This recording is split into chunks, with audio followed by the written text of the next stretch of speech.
সাহাবারা বিশ্বনবীকে কখনো রুকানার কাছে যেতে দিত না। রুকানা যদি বক্সিন মেরে বসে তাহলে বিশ্বনবীর মানিজ্জত নিয়ে টানাটানি। বিশ্বনবী একদিন ফজরের সালাত শেষে লুকিয়ে লুকিয়ে তিনি মক্কার সবচেয়ে বড় বক্সার রুকানার কাছে চলে গেল। সে বলল, রুকানা আসলিম তাসলাম, ইসলাম মানো শান্তিতে থাকবা, দুনিয়ায়ও থাকবা আখিরাতেও থাকবা। সুবহানাল্লাহ পড়েন। রুকানা বলে, না আব্দুল্লাহর বেটা মুহাম্মদ, আমি তো কালিমা পড়বো না, যদি বক্সিং খেলে আমারে হারায় দিতে পারো তাইলে কালিমা পড়ো। বিশ্বনবী বললেন, আমি তো বক্সিং খেলি না রে বাপ। রুকানা বলল, তাহলে আমিও কালিমা পড়ি না। বিশ্বনবী রাজি হলেন। অবশেষে ভাবলেন, আমি বক্সিং খেললে একজন যদি জাহান্নাম থেকে জান্নাতি হয়, বক্সিং খেললে সমস্যা কই। বিশ্বনবী রাজি হলেন। এবার বক্সিং খেলার পালা। রুকানা হাফ প্যান্ট পরে গায়ের মধ্যে জাইতুনের তেল মেখে এভাবে লাফাচ্ছে, পজিশন নেয় মারার জন্য প্রতিপক্ষকে।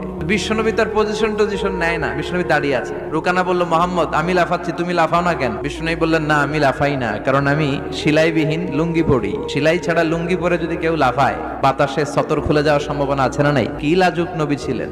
কেউ বিশ্বনবীর লজ্জা